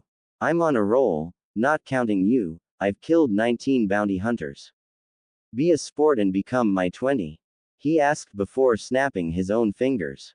3 more figures came out of the hiding spots, throwing kunai and shurikens at the blonde. Naruto stared at the approaching projectiles with a blank face, before someone appeared in front of him and spun, releasing chakra from all of their tenketsu. The projectiles bounced off the rotating sphere of chakra. The figure stopped spinning, revealing Hotaru. Are you okay, Naruto-sama? She asked, glaring at the attackers. I'm fine, Hotaru-san. I could have handled this without your help, but I guess you were having none of that, huh? He asked with a chuckle. As the others appeared around them. Everybody's here, huh? Were you so hungry or did you sense the apparent danger I was in? Naruto asked with a raised brow. We had a feeling in the back of our heads. We knew something was wrong when we sensed a group following us. At first we thought they were Anbu, but when they followed you, we quickly deduced they were after you. Daiki answered, his Byakugan active as he and the others glared at the criminals. I simply noticed their Iwa headbands, and knew they were going after Naruto, considering he's the 4th son. Neji stated, dropping into a Juken stance. I was just hungry. Taiki said with an embarrassed chuckle. Now that you mention it, he does resemble that bastard of a Hokage. One of the older-looking criminals said, sneering at Naruto's blonde hair and blue eyes. I can't wait to gouge those blue eyes of his out, he said, glaring at the blonde. At that, Naruto's eyes turned amber as he smirked at the surprise on the man's face. Is this better for you? He asked before cracking his knuckles. Like I said earlier, I can handle this, he said, directing his gaze at one of the criminal hunters on the parallel roofs. The other 2 were in separate alleys. If you must handle the riff-raff, I'll handle the leader. Naruto ordered before dropping down into the street. You're AY1, aren't you? The man asked the blonde, he said before charging at the blonde head-on. Not as much as you. Naruto said before easily weaving through the man's strikes. Your movements are so slow, it's pathetic. Naruto goaded the man into anger, smirking when it worked. The man clenched his yellow teeth in anger as he began swinging wild haymakers. Then I should slow you down, he said, reaching his hand out to grab onto the blonde's collar. The blonde saw this and quickly took a step forward, into the man's personal space. The blonde smirked and struck the man's solar plexus with extreme precision. He didn't stop and delivered a quick uppercut to the Iowa criminal's chin. The blonde continued with his assault as he grabbed the man's shirt and pulled hard. He quickly jumped and kneed the man in the throat, crushing the larynx. Instantly the man felt the results of the attack and dropped to his knees. Say good night forever, the blonde said, smirking at the pun he just made. He pulled his arm back all the way it could, charging blue flames around his fist as he inhaled deeply. His inner fire burned deeply within his core, just begging to be released. A release it did, as Naruto quickly launched his fist at the defenseless head. At the point of contact, blue flames erupted in every direction. The explosion was so devastating that Naruto's body was flung backwards due to the force of it. He crashed through the building behind him, which just so happened to be the food place he was talking about. Damn it, Naruto-san, this is the 2nd time you've done this, the man behind the counter said, his face infuriated with anger.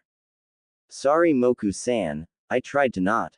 But since I'm here, I'll have some fried boar to go, Naruto said with an innocent smile. The middle-aged Moku glared at the blonde's innocent smile.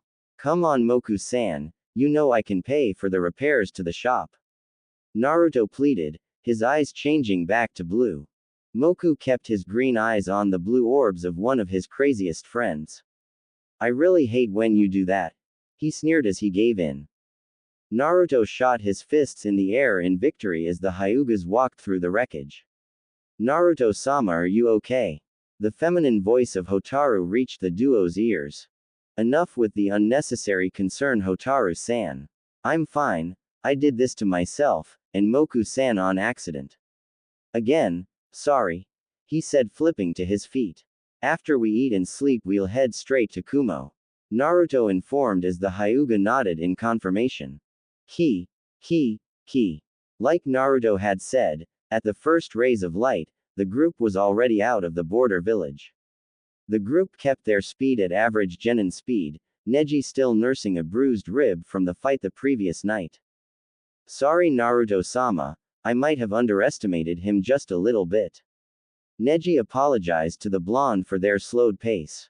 Enough with that, just thank Taiki he was able to defeat your opponent. Though you shouldn't have even fought in the first place.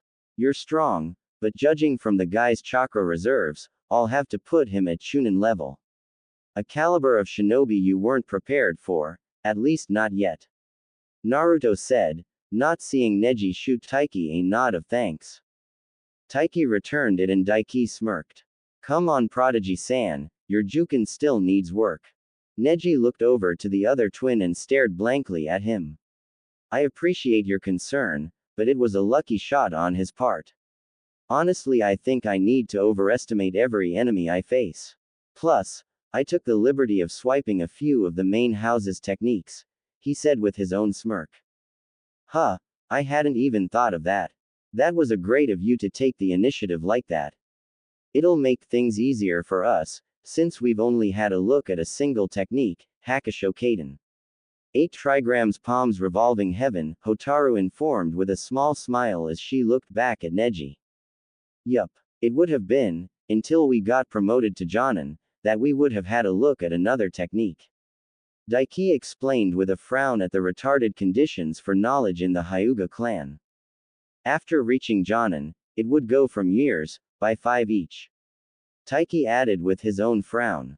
That is completely retarded. Naruto stated with amber eyes. I should have tried to persuade the entire branch house and bring them to Kumo. Naruto said, angered beyond belief now. I was told by my father, years ago, that the main house did that to give us something to look forward to. It's rare for anyone from the main house to show generosity towards a branch member. So letting a member of the branch house learn a main house technique once in a while, would keep us loyal to them. Neji stated with a frown. Now, in a way, he was being reunited with his father, since Kumo had his body. Naruto had been looking at Neji when he was talking, and already had a feeling of what he was thinking about at the moment. He turned his head back forward and picked up the pace, just a little. They were only a few, odd, hours away from the village now, and he really wanted to officially end this mission. Only then would he have a full team and officially a genin as well. Run through the pain, Neji. Taiki told the young Hyuga, noticing the small increase of speed on Naruto's part. Kumogakure, training field. Yugito sat cross-legged in the middle of a flat field. A blue aura was around her, indicating she was training with her tailed beast, Matabi. Twin, blue, tails were behind her, swaying with the wind. You have excellent control with version 1, Yugito-chan. In a month or two, you could have the same control with version 2.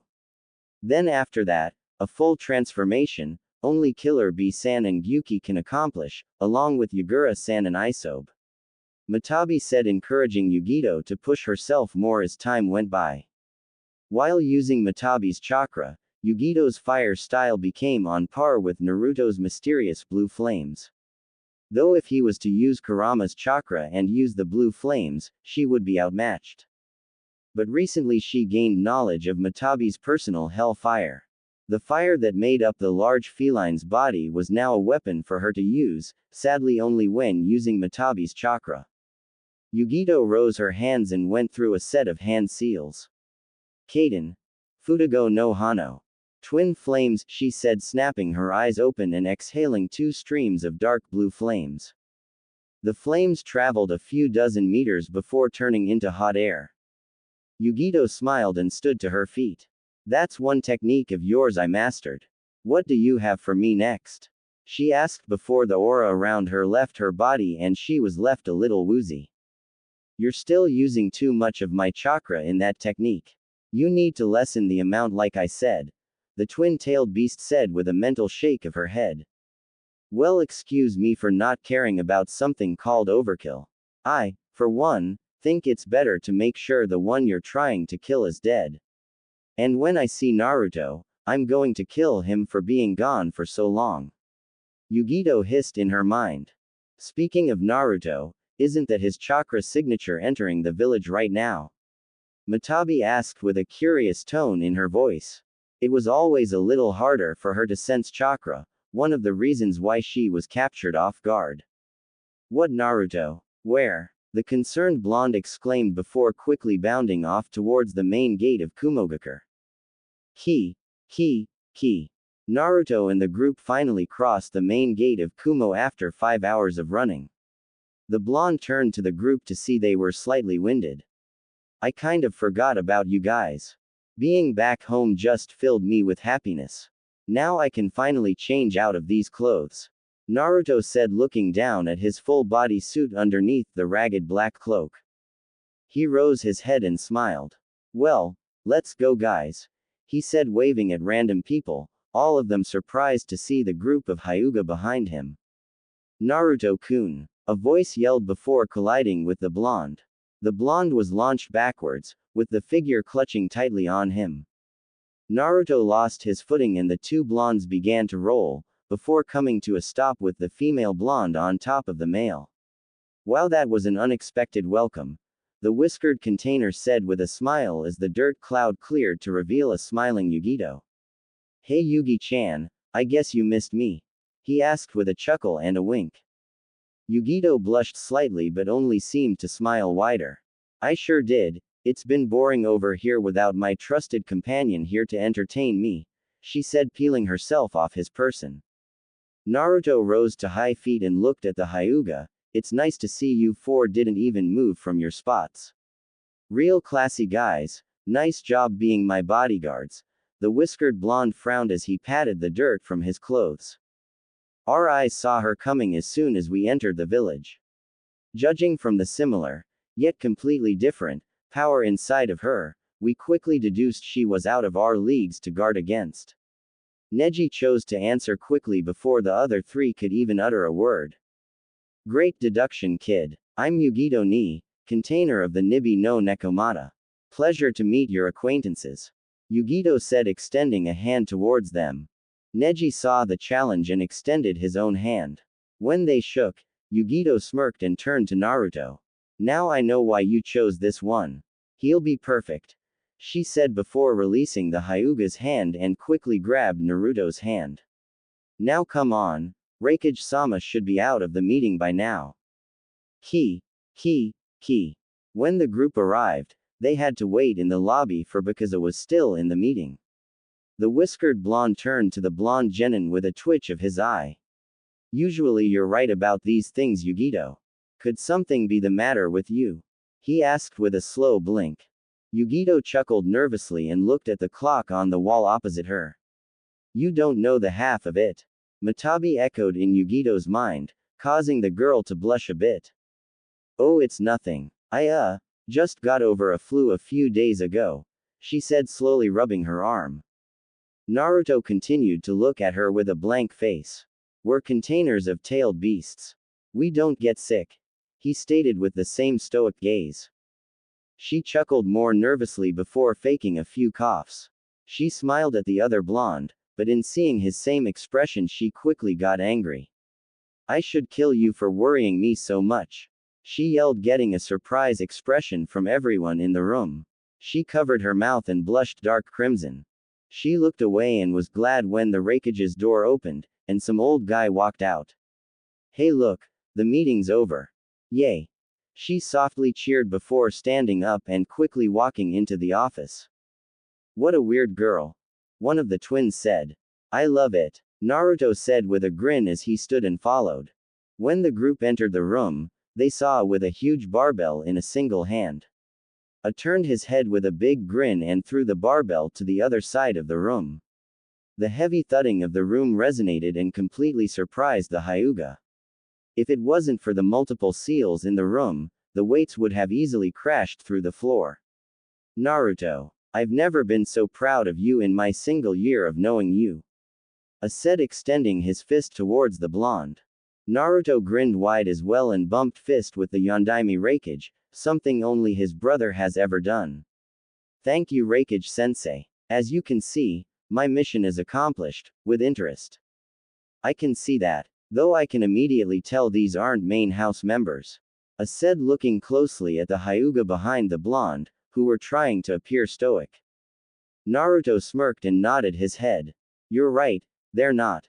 They're branch members, not the pompous S of the main house. Naruto turned and motioned for Neji to step forward and proceeded to remove the cloth around his forehead.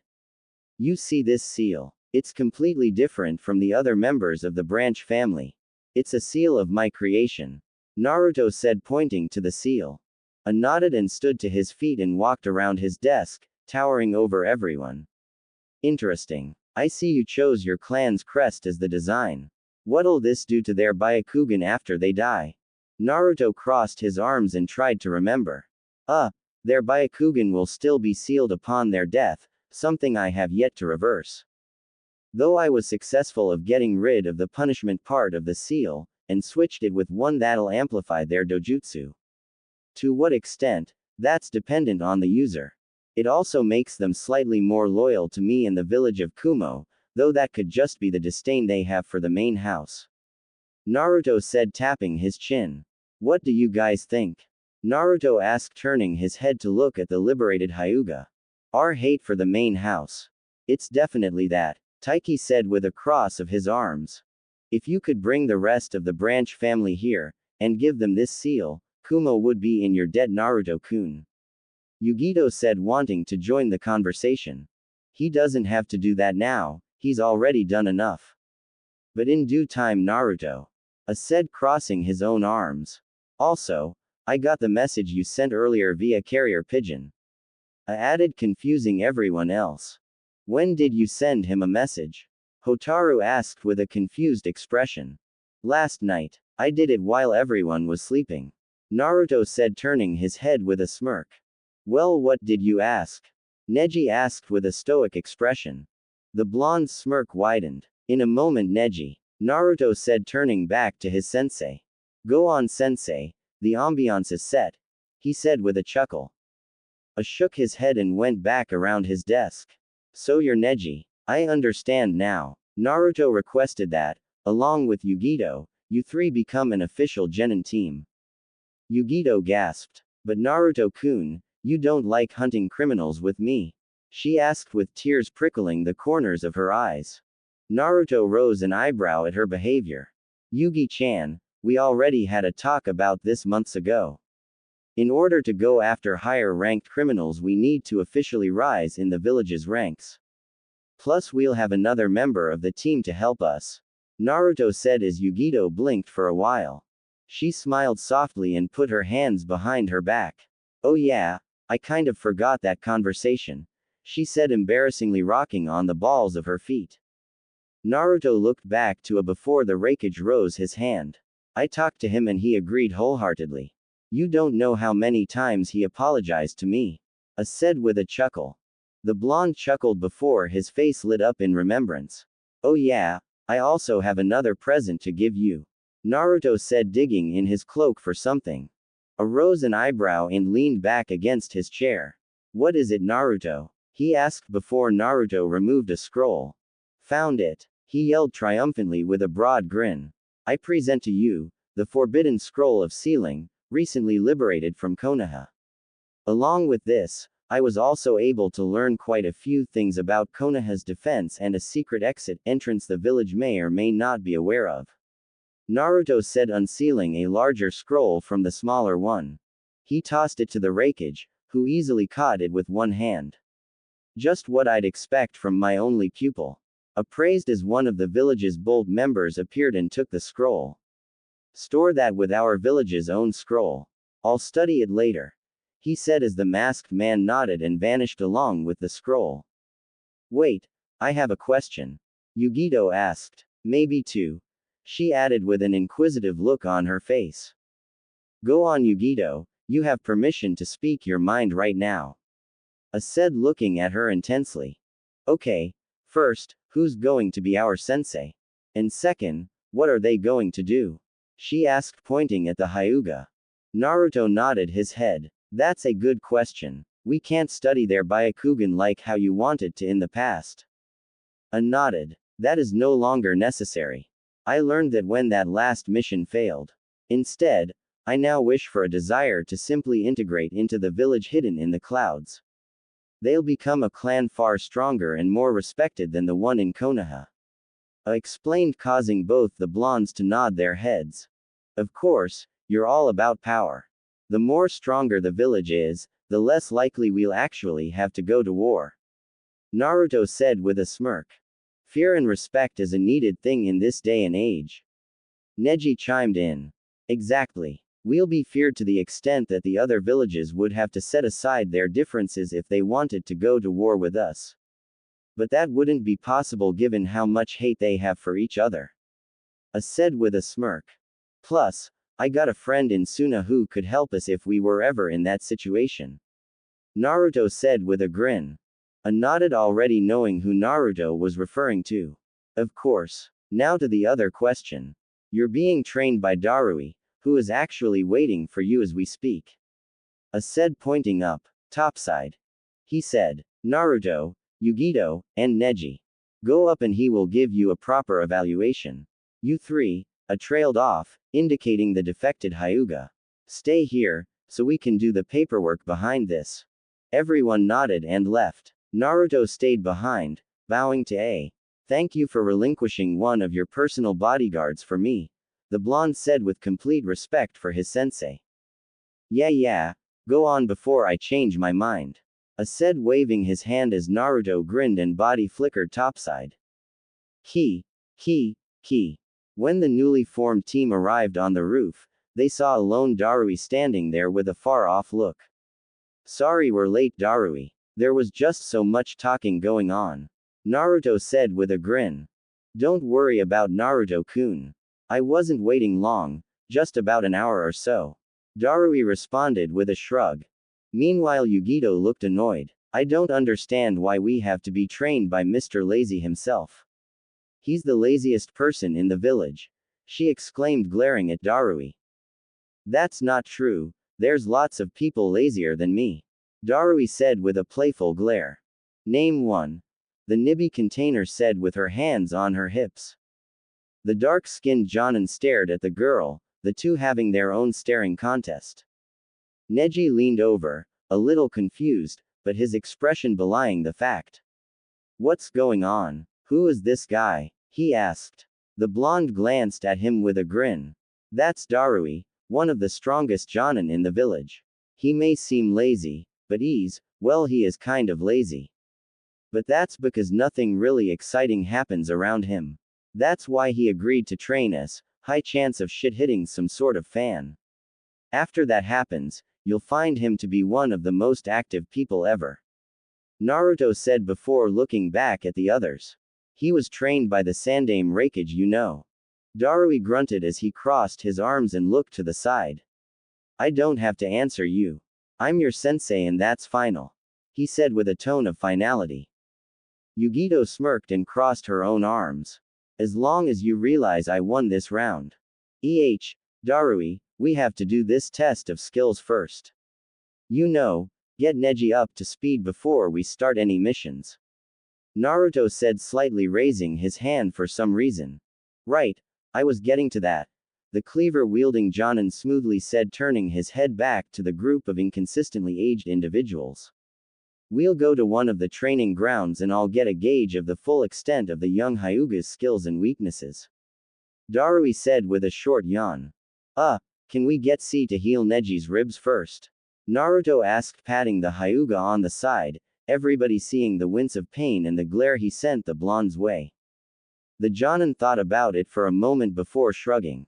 Sure, I'll have C or any other medical nin check him out before we do the test. I wish you would have expressed that in the message, Naruto-kun. Sorry, I just remembered it now. Naruto embarrassedly said with a soft chuckle before Darui and Neji bounded away. Meanwhile, Naruto and I could have a little spar of our own. How about it, Naruto-kun? Yugito asked with a smile. The whiskered blonde nodded. Yup, you bet. I felt Matabi's chakra earlier and me and Kurama are interested in what you two came up with. Naruto replied with a smile of his own. I know you'll be surprised, but other than that, I'm not saying a thing. Yugito said with a smirk as she figuratively zipped her lips. She really thinks she's sneaky. Judging from what I know from the Nibi, it's probably something fast and fiery. Kurama said, already thinking of what it might be. Naruto rolled his eyes, his mind also thinking of what it could be. Look out, Yugi-chan, Fox boys are thinking. The more they think, the less surprised they'll be. Hurry, to the training field. Matabi said as the two containers bounded away. Minutes later, the two containers reached the training ground and faced off against each other. How about we do bet one? Naruto asked before throwing off the cloak. Yugito grinned at the blonde's crimson eyes. That's fine with me, she said before her own dark eyes changed color as well. The left eye became green, while the right became yellow. Both containers' fingernails extended into claws and Naruto's canines grew. The blonde's hair grew bushier and fuller, while Yugito's grew even more darker. Naruto's whisker marks grew darker, while Yugito dropped into a stance. Naruto smirked and rose the mask. Bet one was simple. Who could win while in their beast's initial state? The loser had to pay for the next meal, and Jinchurikis had big appetites. They couldn't use any more chakra than what they were using at the very start of the fight. Naruto also knew that just because he had the most tails of every other container, didn't mean he'll instantly become the strongest, well, not without time and effort. I'm ready to get nimble. Yugito hissed as she quickly charged. Time to get cunning, Naruto said before swiping at the ground. A wall of dirt rose because of the blonde's action, causing Yugito to close her eyes as she ran through. She expected to collide with the blonde, but found only air. That is, until she felt a kick collide into her side. She righted herself in the air and reopened her eyes as she landed on the ground. Immediately she noticed the change of scenery. The entire area was changed to resemble a forest, something Naruto, being a fox, could thrive in. This is the Forest of Death, location Konoha. Of course, it's without all the deadly animals I happen to see inside. I can only do so much with the amount of chakra I have at my disposal. We're inside my subconscious, because yours has no knowledge of the place. Naruto's voice said from all around the twin-tailed container. How'd you manage to pull me in here so quick? We never made eye contact. Yugito asked as Naruto appeared above her, leaning against the trunk of a tree. That's where you're wrong. You gazed into my crimson eyes before the fight even started. I didn't want to make anything obvious until you ran through my imaginary dirt. Naruto said with a smirk before slashing through the entire trunk and sending it crashing down towards Yugito. Yugito cursed and dodged the tree. It was possible for her to escape, but it would take more chakra than she had. Not necessarily, Matabi said appearing next to Yugito. Ah, Matabi-sama, am I glad to see you? Yugito said with a large smile. You may be in his mind, but that doesn't mean I can't follow you. There's nothing in the rules of the bet that say we can use more chakra in our minds. Matabi grinned as she grabbed two different trees and threw them in separate directions. But doesn't that mean that Kurama could be in here too? Yugito asked before a roar shook the entire area. Damn, I hate when I'm right. Matabi looked around, before her body shrunk to the size Yugito was. At that moment Tails began removing trees at the height the feline used to be. That was close. Kurama was always the most dramatic one, mostly his attitude at having more tails than all of us. Matabi said before another roar shook the area. Well, before we were interrupted, you were saying something about a way for me to get out of here. Yugito said before they hid underneath a pile of trees. Right, Yugi-chan, Matabi began. Ki. Naruto stood on top of Kurama at the edge of the fallen trees. Even amongst this rubble, Matabi could still hide herself. I'm impressed, Naruto said before Kurama nodded. Matabi has a body made of pure fire. She can control the size of the frame with great ease. We may be in your mind, but we have experience.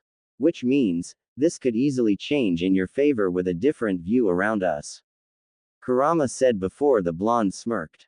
Right. He muttered before everything shattered, only to be replaced by a flat field.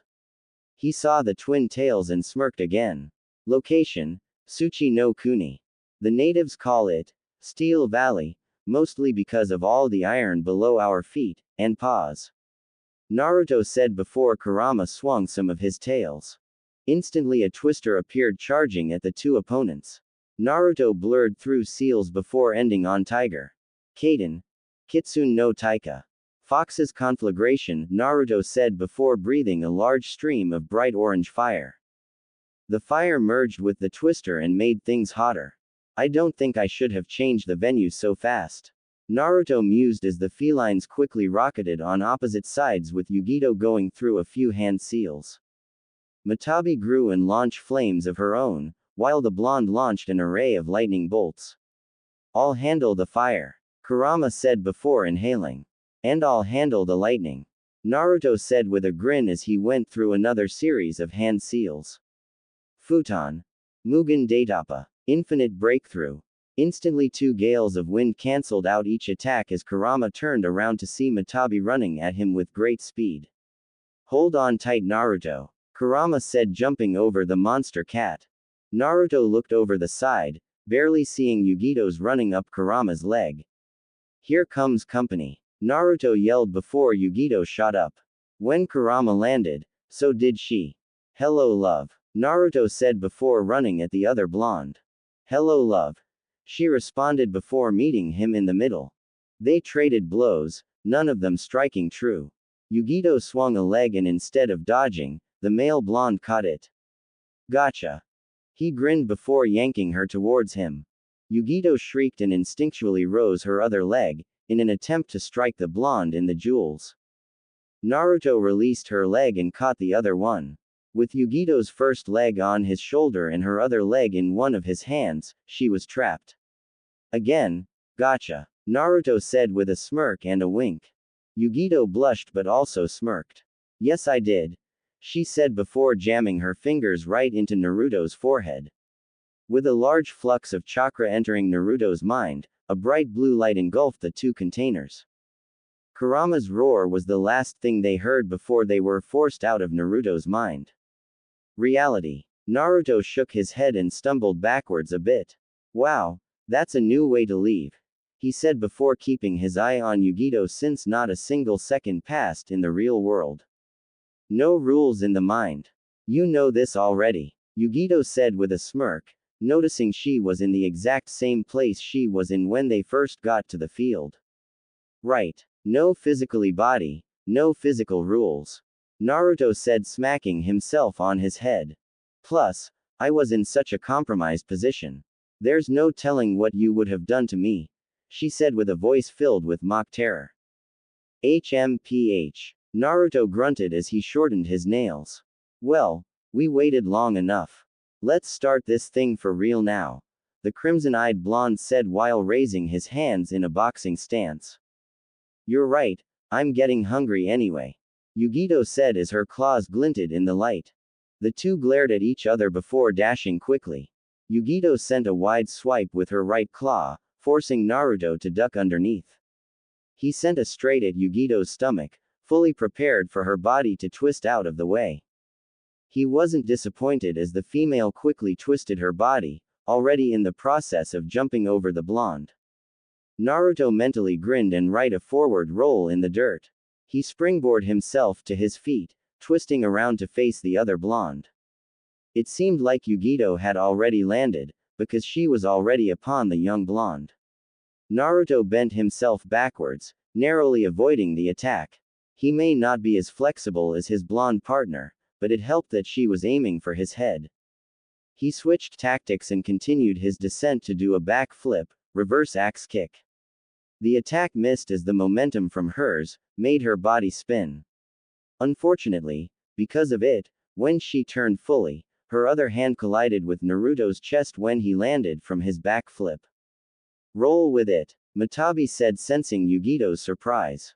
Naruto rolled again during the fight and quickly righted himself. That was really unpredictable, Naruto muttered as he dug his newly lengthened claws into the ground. But I'm faster like this, he said before launching at Yugito while on all fours. Things really sped up when Yugito entered a similar stance and vanished. Her natural agility in this state was enough to pass Naruto's own speed, but just by a little bit. The two containers passed by each other about dozen times before Naruto skidded along the ground, on his legs, weaving through a few hands at the same time. Raiden. Gion. False darkness, he said before launching a bolt of lightning out of his mouth. At the same time, Yugito was doing the same thing and even launched the same technique. Raiden. Gion. The two beams of electricity collided in the middle, kicking up extra arcs of lightning around the meeting point. The techniques ended in an explosion, but the two blondes paid it no mind, already running into the static. Yugito breathed out a surprise ball of fire, forcing Naruto to release a ball of wind, effectively making a hole big enough for him to jump through. Again the duo turned abruptly, with Yugito already going through another set of seals. Naruto narrowed his eyes, since this was her third consecutive technique. But not one to be showed up, he too went through a series. Kaden. Futago no Hano. Yugito said before breathing out a twin stream of blue flames. Naruto was surprised and quickly ended the sequence, struck both fist forward. Two streams of blue fire appeared, and battled with Yugito's own.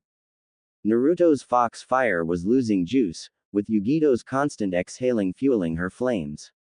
So he followed suit and released a gust of wind from his mouth, adding just enough fuel to his flames to cause a quick explosion. Fighting another container is always harder than fighting normal humans, Kurama commented as Naruto bounded backwards a bit. Yugito was nowhere in sight, but there wasn't a lot of places she could be hiding. A few boulders and some trees, but otherwise, it was a pretty open space. He took a deep breath and kept his senses on high alert. I know what you mean. This fight is always something I look forward to. A lot more excitement, Naruto thought with a grin before suddenly whirling around. By then, Yugito had successfully pounced on him. When his back fell to the ground, he released the air he was holding in his lungs, launching her body slightly in the air. He used that time to quickly shunshin a good distance away. That was a close one, he muttered watching Yugito land on her feet. Of course she'll land on her feet, the blonde thought as Yugito smirked and stayed low to the ground. This isn't over until one of us concedes. And I remember one of us didn't follow through with a promise of sushi, Yugito said, narrowing her odd eyes at the blonde. Naruto blinked a few times as he searched his memory. I forgot to buy you sushi after our last hunt, didn't I? Naruto asked, mentally smacking himself. Yugito charged at him and quickly pounced on him, with little to no resistance from Naruto. She pinned his arms to the ground as Naruto's eyes reverted back to blue. Yes you did, she said, straddling his body. Naruto chuckled as he looked into Yugito's dark, reverted eyes. Oopsie. I really had a lot to do. I really thought I bought you sushi already.